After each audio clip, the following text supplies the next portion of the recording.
"Get away from me," she snapped, stumbling back as the creature lunged forward, not to attack, but to shield. For a heartbeat, the world froze.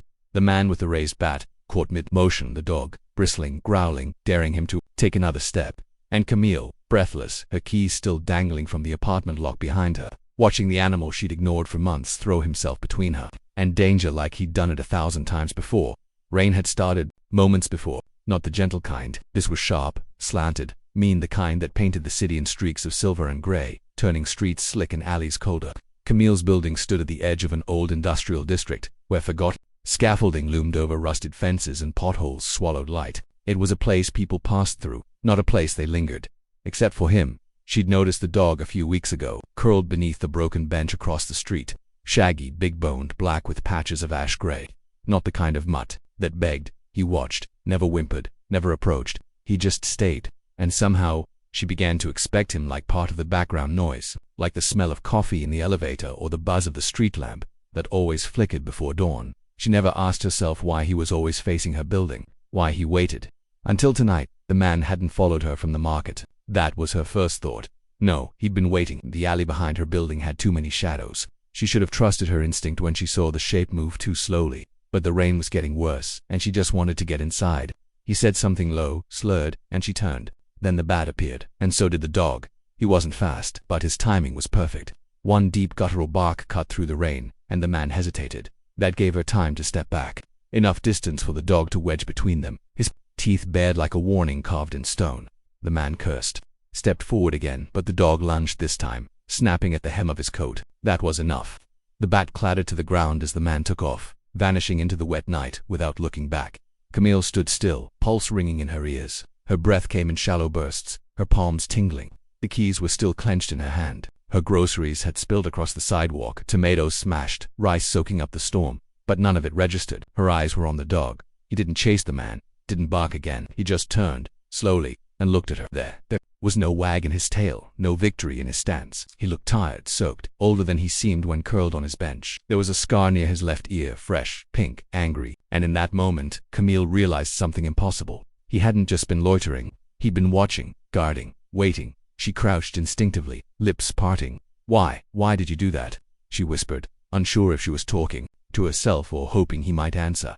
The dog blinked. Then, just like that, he stepped away from her and began to walk, not back to the bench, not toward the alley, but past her, up the stairs, toward her door. He stopped at the top, sat, and looked back. Waiting. Camille hesitated. Her hands were trembling. She glanced behind her, down the alley that had almost swallowed her whole. The bat lay in a puddle. Rain pelted the rooftops above like it was trying to wake the entire block. And this dog, this silent, strange, soaked protector, was asking to come inside. She opened the door. He didn't rush. He passed her like he knew the place, like he'd done this before. Like it wasn't a question of if he belonged only. When, inside, her apartment was warm, dimly lit by the lamp she always left on. The dog stood in the center of the living room, dripping on the hardwood, silent. His eyes scanned the room once, then settled on her again. "Who are you?" Camille whispered, closing the door slowly. The dog lay down with a sigh, and for the first time, she noticed something else, a glint of metal hidden beneath his matted fur tag. She knelt down, hesitant but drawn in. Carefully, she brushed the hair aside. The tag was scratched, nearly illegible, but she caught the first part. Property of. The rest was worn away. But the name engraved beneath it chilled her blood. She whispered it aloud, her voice cracking. Lennox, her brother's name, dead by years, and the dog, impossibly, unmistakably, raised his head at the sound. Camille sat cross-legged on the floor, the warmth of her apartment pressing in on her like a blanket too heavy to bear. Across from her, lay silent, his head resting on crossed paws, eyes half-lidded, watching. The name echoed in her skull like a dropped stone in deep water. Lennox, her brother. Gone since the winter storm 5 years ago that took the truck, the radio signal, and every last piece of him they could have hoped to bury. No body, just the wreckage, just enough for grief. The dog shifted, emitting a low, barely audible groan. The tag hadn't lied. It was his name, etched faintly in metal, hanging from a collar that looked too old to still be worn. Camille had almost thrown it away once, years ago, when the box from the highway patrol came in mud-streaked, sealed with brittle tape, but something had stopped her. And now it was here, around the neck of a mutt who'd just saved her life and walked into her home like he'd been waiting for her to remember. She stood and began pacing. Her fingers trembled when she touched her phone, but she didn't dial anyone. Who would believe her that a dog lost in the mountains half a decade ago, if it was even the same one, had somehow made his way back to her? Not her mother, not her therapist, and certainly not herself, if she was being honest. Camille stared at the scar again, near his ear, just above the line where the collar had rubbed the fur down to the skin. He wasn't young, maybe 7, maybe older, but his body held that coiled tension that didn't fade with age, like he'd spent years running, watching, surviving. She thought back to that night. The call, the storm, her mother's voice cracking. When she whispered they found the truck cam, they found it empty. Lennox had been driving supplies to a remote clinic in the Cascade foothills. It wasn't supposed to be dangerous, but something had gone wrong. Search crews found paw prints near the wreck, strange ones too large for a coyote, too heavy for a domestic breed. They said it was likely a rescue dog, maybe another survivor, but no one ever claimed it. She'd never imagined the prints might belong to a dog he had owned, or her breath hitched. She sank back to the floor, staring at the animal curled up before her. "Were you with him?" she whispered. "Did you stay?" The dog's ears twitched. He raised his head slightly and let out a soft whine, just one, and it felt like someone cracked the window in the middle of a sealed room. Camille moved without thinking. Into a closet, to the back, to the boxes she hadn't touched in years. Her fingers dug through old jackets, dried flowers from the funeral, the folded flag the sheriff's office had sent, and beneath it, a photo Lennox, standing on a ridge, his arm around a thick-furred black dog with bright alert eyes and a dusting of snow on his muzzle. Same size, same coloring, same scar. She dropped the photo.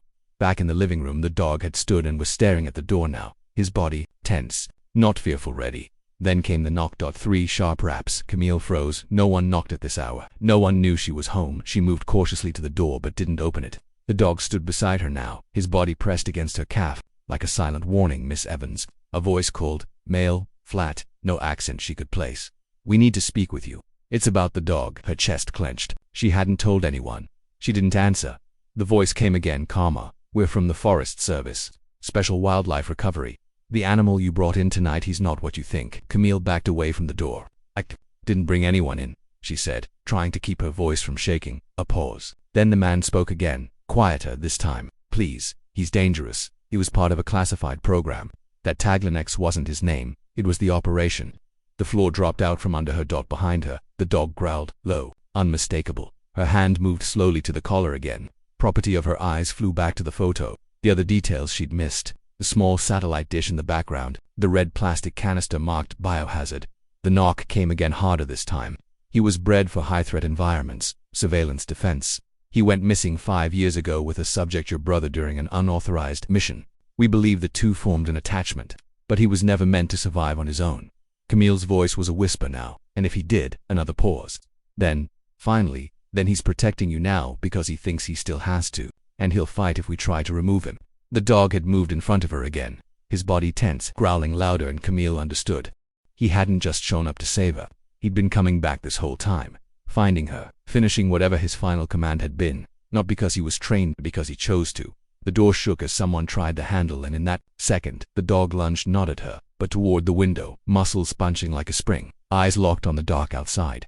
Camille didn't know what they were about to do, but she knew one thing with painful clarity. He hadn't come here to die, he'd come here to make sure she lived. The window shattered with a single blow. Glass exploded inward, and the cold night came roaring through the apartment like a storm given teeth. Camille screamed, ducking instinctively as the dog hurled forward, not away from the danger, but into it. His body collided with the intruder, mid-lep, and the two went crashing to the floor in a blur of snarls and shouting. Camille scrambled backward, heart hammering so hard it drowned out the noise. She barely registered the masked man pinned beneath the dog, just the flash of a stunned baton clattering from his hand, and the heavy thud of bone meeting drywall as the struggle rolled toward the kitchen. Then silence. She crept forward, breath sharp and shallow, the cold from the broken window cutting through her like ice. The dog Lennox, she thought again, not sure what else to call him, stood over the man's limp body. His chest heaved, one ear bled, but his eyes were fixed on Camille. Not wild, not panicked. Waiting. She moved toward him cautiously, stepping over shattered glass, past a broken photo frame of her brother, and crouched beside him. The man on the floor was still breathing, unconscious. He wore black body armor with a patch she didn't recognize, just a red triangle and a string of numbers. No badge, no name, no explanation. "Was he lying?" she asked softly, her voice cracking. "Are you part of some program? Is that why you're here?" The dog said nothing, of course, but he didn't look away. Camille stood, brushing blood from her knuckles. Her mind raced. There was no time to call for help. Who would she even call? The police wouldn't understand. And if what the man had said was true, this wasn't an official operation. This was extraction. Containment. She pulled a towel from the kitchen drawer and pressed it gently to the dog's bleeding ear. He didn't flinch. Instead, He leaned into her hand, just slightly, just enough for her to feel the tremble in his body, not fear, exhaustion. Whatever this was, he'd been running from it for a long time. She grabbed her keys, her jacket, a flashlight. "We have to go." The dog stood without hesitation. They slipped down the back stairwell, past rusted mailboxes and a burned-out light bulb that buzzed faintly above the exit. Outside, the storm had slowed but left the city soaked and gleaming. Camille moved quickly, keeping to the shadows. No one stopped them, no sirens, no search, just the quiet sense that someone was watching, waiting. She didn't drive home. She drove out, past the freeway toward the edge of town where the concrete gave way to fields and forgotten roads. She didn't have a plan, just an old instinct, carved into her from childhood. When something felt wrong, you didn't wait for it to explain itself. You moved, and she remembered the place, her brother's cabin. It had belonged to their grandfather, tucked away in a sliver of forest along the Wenatchee River. It was where Lennox went when the world felt too heavy, a place with no cell towers, no neighbors, no questions. She hadn't been there since the accident, but the dog stirred the moment they neared the turnoff, as if he remembered, too. By the time they reached the cabin, it was nearly dawn. Pale gray light pushed through the trees, and bird song crept cautiously into the silence. The old structure stood like a sentinel, weathered, cracked, but still standing. Camille pushed open the door. Dust bloomed into the air. The floor creaked. She flicked the brake and nothing, no power. But the generator might still work. Lennox padded inside slowly, nose twitching, tail stiff. He sniffed once near the wood stove, circled, and lay down in the exact same corner where her brother used to nap with him, her chest clenched. She knelt beside him, running her hand along the curve of his shoulder, feeling every old scar, every tense muscle. "I don't understand any of this," she whispered. "Why would they come for you now, after all this time?" The dog's eyes closed, but his ears remained alert. And then, quietly, Camille turned and looked at the bookshelf. At the row of survival journals Lennox used to keep, military-grade notebooks, coded writing, maps folded between pages. She never understood why he kept them locked, but one had been left out, its leather cover warped by time, and the first page held only a single line, written in Lennox's precise, slanted hand. "If he makes it out, don't trust anyone." Camille sat down hard. The room shifted around her. Her brother had known, he'd known the dog might survive, that someone would come looking, that there was something in all of this deeper than she could imagine. She flipped through the pages. Coordinates, observation logs, medical notes, behavior patterns, and photos, grainy, black and white, of the dog from years ago. But they weren't just pictures. They were records, of training, of testing, of bonding. The words empathic calibration kept appearing, along with something else. L-series units form fixed attachments under high-stress trauma pairings. Instinct overrides protocol. She looked up slowly. He hadn't protected her just because of training. He'd protected her because of love, because he'd been loved first by a brother who died keeping him alive, and now she was next. The wind howled outside. A distant engine echoed in the valley they'd found them. Camille closed the notebook, her eyes burning. Whatever this was, whatever they'd made Lennox into, it was built on a lie, on control. But somewhere along the line, he'd broken free. And now she'd do the same. She rose to her feet, her voice steady. "If they want you," she said, her hand on his back, "they'll have to go through me." The rumble of engines came low and steady, like distant thunder moving across the tree line. Camille stood in the center of the cabin, one hand on the dog's shoulder, the other clutching her brother's weathered notebook to her chest. Outside, the forest had gone still. No birdsong, no breeze, just the faint crackle of twigs under tires and the groan of metal, slowing to a stop. They had found them. Lennox rose before she did. No growl this time, no bark. He simply stood, ears forward, body braced. He didn't tremble. He didn't look at her. He was no longer waiting for instruction. He had remembered who he was. Camille moved fast. She slid the bolt on the door and killed the light from the single gas lantern she'd lit when they arrived. Darkness settled in around them, thick and quiet. She crossed to the back of the cabin where the emergency hatch led to the old root cellar. Her grandfather had dug it decades ago as a storm shelter.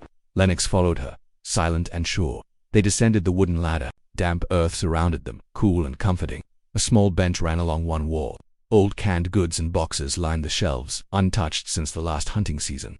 Camille kept the notebook open in her lap, skimming the last pages for anything that might help her understand what these men were truly after. One sentence stopped her cold. "If Bond reaches stage 5, Severance becomes volatile. The subject will not release target. Target will not release subject." She read it twice, her lips parting slowly. It wasn't about training anymore. Whatever they'd done to Lennox, whatever trauma had fused him to a brother, it hadn't faded with time or distance. It had transferred from one sibling to another, from protector to protected. And now, if they took him, it would destroy them both. A sound outside, not the car this time. Footsteps, boots, more than one pair. She pressed her ear to the cellar door, heard the faint creak of the cabin floorboards. Above, the scrape of something metallic. Voices.com to CORM. Perimeters clear. Thermal confirms the asset is inside. No sign of additional heat signatures. Go quiet. Directive changed. No visible force unless asset initiates. Camille turned to Lennox. His eyes met hers in the dark. There was something human in them. Not intelligence. Exactly, but intention. And pain. She mouthed a single word. Trap. He didn't move. Just stared, then turned to the stairs. No, not yet. She couldn't lose him. Not again. Not like her brother. And then the idea came, not brilliant, not safe, but born from the same stubborn fire her brother used to carry when the odds were stacked too high. She reached for the old CB radio tucked behind the shelf, a relic, maybe. But one Lennox had kept tuned to a single frequency, channel 9, emergency code. She adjusted the knob with shaking fingers, cleared her throat, and pressed the mic. "This is Camille Evans," she said, voice steady despite the tremor in her chest. "To anyone listening, this is a distress signal. I am at a cabin along the Wenatchee River, off Forest Road 312. I am not alone. I am being pursued by armed men. They are not police. They are here for something they shouldn't have." She paused. Correction. Someone. A long pause, no crackle of response, just silence. She set the mic down and waited. A minute passed. 2. Then, click, a voice, tinny and distorted, came through. "Copy that, Camille. Stay where you are. Help is already looking for you." The line went dead. She didn't know who had answered, but she knew someone was listening. Above, the floor creaked again, then a muffled thud. Dust drifted from the ceiling boards as a hatch opened overhead. A beam of light pierced the cellar, blinding. A voice followed. "Camille, it's over. Don't make this harder than it has to be." She stepped forward slowly, Lennox by her side. The man at the top of the ladder wore tactical gear, helmet off, face exposed, clean-shaven, cold eyes. A badge stitched in red thread on his chest. "Read Phoenix Systems. Give us the asset," he said. "You walk away, I'm not leaving him," she said. He sighed. "He's dangerous. You don't know what you're carrying." "He's not carrying anything. He's a survivor, and he's mine." The man tilted his head slightly as if mused. "Then you don't understand what he is." Camille clenched her jaw. "No, you don't." The moment shattered in an instant. Lennox lunged. The agent drew his sidearm. A shot cracked the air, but not from above, from the trees. Then another. The agent fell back with a grunt, disappearing from the hatch. Screams followed, boots pounding, gunfire erupting into the night. Camille bolted up the ladder. Outside, headlights cut through the forest. 3 SUVs, black and battered, skidded into the clearing. Men in plainclothes rushed the cabin from the opposite tree line. One raised a radio, barking orders. Camille saw the flash of a badge on one jacket. Federal Wildlife Enforcement Division. But they weren't pointing guns at her, they were aiming at Phoenix. One of the agents turned toward her and shouted, "Get down, protect the dog." Lennox snarled and circled behind her, blocking her with his body as the firefight spread like wildfire. Camille ducked behind the porch rail, adrenaline roaring in her ears. The air stank of metal, bark, gunpowder. Then it ended, just as suddenly as it began. Silence. Phoenix agents cuffed and disarmed. The wildlife officers sweeping the perimeter. One man approached her slowly, hands raised, unarmed. He looked older, worn. A long scar traced his jawline, like he'd seen too many days like this. "I'm Agent Mallory," he said gently. "I knew your brother." Camille didn't speak. Couldn't. Mallory crouched beside Lennox. The dog didn't growl. He just stared. "He wasn't supposed to make it out," Mallory said. "But he did. Because your brother chose him over the mission. They called it desertion. I called it mercy." Camille finally spoke. "What happens now?" Mallory glanced at the other officers, then back at her. "That depends," he said. "Do you trust him?" She didn't hesitate. "With my life." He nodded. "Then we'll make sure he stays with you. But you'll need to disappear for a while." She looked down at Lennox. He leaned against her leg, just slightly. "I already have," she whispered. "They left just before sunrise. No lights, no farewells. Just a quiet caravan of unmarked SUVs disappearing into the misty timberline, leaving behind tire tracks and soft mud and the lingering scent of pine and gunpowder." The cabin was intact, but the illusion of safety had vanished with the silence. Camille stood at the edge of the porch, her bag slung over one shoulder, Lennox pressed against her hip. Neither of them looked back. Mallory had kept his promise. They weren't fugitives, not technically. But the official story would say she'd relocated for her safety. That Lennox had been placed with a qualified handler. That the incident in the woods was part of an isolated investigation into a defunct research program. There'd be no news coverage, no headlines, just paperwork buried in agencies no one ever asked about. She knew better. Lennox wasn't just a byproduct of science. He was the living aftermath of a choice, her brother's final act of rebellion. An act of defiance that had given Camille not just protection, but clarity. They drove for 2 days, quiet highways, back roads, a rented truck under a new name. She didn't ask where the documents came from or how deep Mallory's clearance ran. She simply followed the map he'd drawn by hand. A tiny mountain town near the Canadian border, tucked between ridges and rivers, where the air was cold and The cell towers didn't reach, a place where no one asked questions. They arrived late in the evening. The cottage was simple, wrapped in cedar and shadow, with a crooked mailbox and a single porch light left on as if someone had been waiting. Camille stepped out of the truck, stiff from the road, her breath fogging in the air.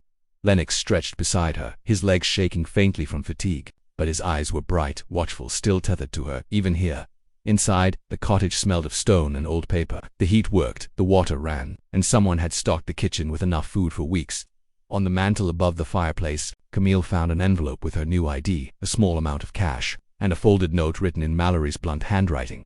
"He's not your brother's shadow. He's your legacy. Take care of each other." That night, she didn't sleep much.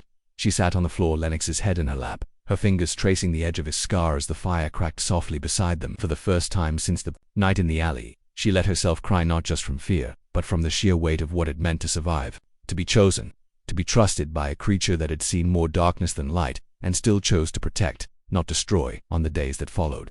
A rhythm emerged. She walked with him through the forest every morning, letting him lead the way. They never strayed far, but each step was deliberate. She spoke little, he never barked, but the silence between them felt full, like a language neither had ever needed to learn. In the afternoons, she'd read from her brother's notebook, page by page, decoding what she could, slowly learning who he'd become in those final years. And at night, she'd rest with Lennox at the foot of her bed, his body curled like a sentinel around the edges of her sleep. One morning, as the frost clung to the pine needles and the river began to thaw, she found him waiting by the door with something in his mouth. It was a small, torn scrap of fabric military canvas, stained and weathered. She recognized it immediately. It had belonged to Lennox's old field jacket. Somehow, the dog had unearthed it during one of their walks, or maybe he'd kept it hidden all this time, saving it for when she was ready. She knelt beside him and took the fabric gently from his jaw. Her voice cracked as she whispered, "You didn't just carry him out, did you? You carried everything." He didn't move. He just leaned against her. In that moment, Camille understood something she hadn't before, not about the program, or the lies, or the men who'd tried to erase it all, but about bonding, about why her brother had made the choice to run. Why Lennox had returned after all those years. Love wasn't always soft. Sometimes it wore teeth. Sometimes it waited in alley shadows or walked quietly behind you for months without ever asking for thanks. It didn't demand to be seen, it just stayed. And now it had a home. Weeks turned into seasons. The snow came and went. The world moved on without her, and she let it. The news cycles never mentioned the name Phoenix. No one came searching, and the woods remained untouched by anything except the steady rhythm of two survivors learning how to exist outside the reach of everything that had tried to break them. Camille grew stronger, more certain. She started writing again, short notes at first, then full pages, then stories stitched from memory and fear and gratitude. She wrote about her brother, about the fire inside him that refused to die, and about the dog who came back when no one else did. Lennox aged slowly. His scars faded, his eyes softened, but even as the gray deepened in his muzzle, his loyalty never wavered. He followed her from room to room, his body weaker but his will as ironclad as ever. She knew the day would come when she'd have to say goodbye, but she wasn't afraid anymore, because what they'd built wasn't fragile, it was earned. And every time she opened the door to the forest trail and he trotted out beside her, solid and strong, unshakable, she knew he hadn't just risked everything. For her, he'd given everything, and in return she'd made him more than a weapon. She'd made him free.